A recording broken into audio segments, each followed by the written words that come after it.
नमस्कार मित्रों, मैं डॉक्टर आईपी सिंह अपने YouTube चैनल पर आप सभी का स्वागत करता हूं। मित्रों, ये क्रमशः है तीसरा वीडियो में डाल रहा हूं जो मेरी संवेदनाओं को कहीं झकझोर गया है। इसे 2 वीडियो पहले मैंने एक 10 साल के बच्चे के हार्ट अटैक पर वीडियो डाला था कि पढ़ाई का दबाव कितना बन रहा है। दूसरा, कनाडा में रहने वाले पति पत्नी के द्वारा कानपुर में मरने वाले अपने पति और पिता के अंतिम संस्कार को वीडियो कॉल पर देखने का वीडियो डाला और उससे भी आगे एक वीडियो और।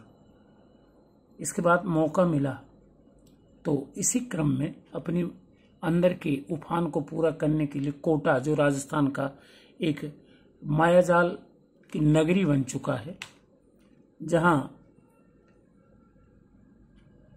कुछ कोचिंग वाले हमारे सपनों के साथ जो मजाक कर रहे हैं मेरिट में लाने का, लेकिन उसके पीछे जो एक कमाई का जरिया बन गया है, उसके पीछे की सच्चाई पर भी प्रकाश डालूंगा। बस इतना ध्यान रख लीजिए कि कल कोई मैं वीडियो देख रहा था जिसमें बताया गया कि कोटा में एवरेज 1000 बच्चों पर 17 बच्चे सेलेक्ट हो रहे हैं। बहुत अच्छी बात है, इंटेलिजेंट है, होना चाहिए। लेकिन वो जो 983 बच्चे रिजेक्ट हो रहे हैं, क्या उनकी वेदना पर भी हमारा ध्यान कभी गया है? तो रैंकर और बैंकर का ये जो खेल है, जिसके पीछे हम पागल बन रहे हैं, और वहां छोटे छोटे ढाबे वाले भी करोड़पति बन रहे हैं, उस यथार्थ पर एक वीडियो में जरूर डालूंगा। लेकिन पहले इसे देख लें। एक और हृदय विदारक समाचार।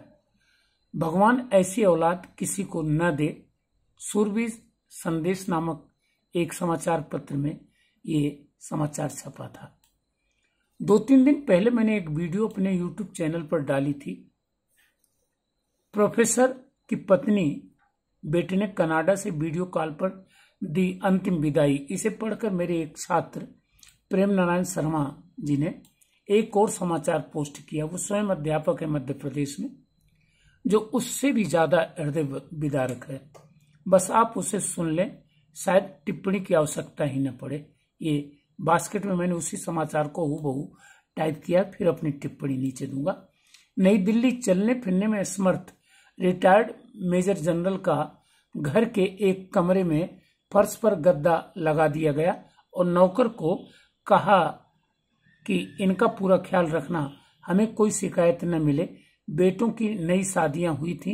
एक ने गर्मी की छुट्टियां गुजारने फ्रांस का प्रोग्राम बनाया और दूसरे ने लंदन का और तीसरे ने पेरिस का। हर जगह अपना परिचय मेजर जनरल के बेटे होने से शुरू करते। नौकर को चेतावनी दी, हमारी 3 माह की बाद वापसी होगी, तुम पापा का पूरा ख्याल रखना, वक्त पर खाना देना। नौकर ने कहा, अच्छा साहब जी। सब चले गए। वह बाप अकेला घर के कमरे में लेटा सांस लेता रहा। न चल सकता था, न खुद से कुछ मांग सकता था। नौकर घर को ताला लगाकर बाजार से ब्रेड लेने गया तो उसका एक्सीडेंट हो गया। लोगों ने उसे हॉस्पिटल पहुंचाया और वह कोमा में चला गया। नौकर कोमा से होश में न आ सका। बेटों ने नौकर को सिर्फ बाप के कमरे की चाबी देकर बाकी सारे घर को ताले लगाकर चाबियां साथ ले गए थे। नौकर उस कमरे को ताला लगाकर चाबी साथ लेकर गया था कि अभी वापस आ जाऊंगा। अब बूढ़ा रिटायर्ड मेजर जनरल कमरे में बंद हो चुका था। वह चल फिर भी नहीं सकता था, किसी को आवाज नहीं दे सकता था। यहाँ 3 माह बाद जब बेटे वापस आए और ताला तोड़कर कमरा खोला गया तो लाश की हालत वह हो चुकी थी जो तस्वीर में दिखाई दे रही है। भी थंबनेल पर मैं वो फोटो डाल दूंगा। यह घटना हमें बता रही है कि किस तरह अपने संतान के लिए नेकी और बुराई की परवाह किए बगैर हम सब उनका भविष्य संभालने के लिए तन मन धन खपाते हैं और ज्यादा से ज्यादा दौलत जायदादें बनाकर उनका भविष्य की पीढ़ियों को आर्थिक रूप से सुदृढ़ करने की कोशिश करते हैं, सोचते हैं कि यह औलाद कल बुढ़ापे में मेरी देखभाल करेगी। बेहतरीन स्कूलों में भौतिक शिक्षा दिलवाने की आपाधापी में हम भूल जाते हैं कि जीवन उपयोगी नैतिक मूल्यों, मानवता युक्त संस्कारों, धार्मिक विचारों की शिक्षा देने से ही मानवता का पूर्ण विकास संभव होता है। नैतिक, सामाजिक, धार्मिक, मानवीय की शिक्षा को हम समय की बर्बादी समझते हैं। हर इंसान जो बोता है उसी का ही फल पाता है। हमें भी सोचने समझने की जरूरत है कि हम अपनी औलाद को क्या सही शिक्षा दिलवा रहे हैं। कहीं हमारा हाल भी ऐसा तो नहीं होने वाला है। ईश्वर किसी को यह दिन न दिखाए। मित्रों, ये न्यूज थी, समाचार था। अब इस पर 2-3 प्रश्न जो हमारे जहन में उठते हैं कि 3 महीने के लिए वो बेटे गए, तो क्या 3 महीनों में उन्होंने अपने पिता का हालचाल जानने की कोशिश की? क्योंकि नौकर अगर हॉस्पिटल में पड़ा हुआ कोमा में है, तो अगर मोबाइल से वो पूछते रहते तो निश्चित रूप से हो सकता था कि उनका पिता बच जाता। हॉस्पिटल वालों को ये पता लग जाता कि ये नौकर किनका है और कहाँ का रहने वाला है, क्योंकि वो तो कोमा में था। दूसरा, क्या सुपरियरिटी कॉम्प्लेक्स में इन बच्चों ने अपने अड़ोस पड़ोस से संपर्क करने की कोशिश की? क्योंकि कुछ भी हो, आज भी हमारे पड़ोसी पाश्चात्य फैशन के नहीं हैं। अभी हमारी परंपरागत मान्यताएं हैं और पड़ोसियों को मालूम होता तो शायद उनका पिता बच जाता। नंबर 3, बस एक निष्कर्ष से निकलता है कि शायद हम अपनी उपलब्धियों के गुमान में इतने आत्म केंद्रित हो जाते हैं कि हम दूसरों की कोई परवाह नहीं करते, और जब संकट का क्षण आता है तो दूसरों को हमारे बारे में परवाह करने का अवसर ही नहीं मिलता है। तो थोड़ा सा इस तथ्य को समझें।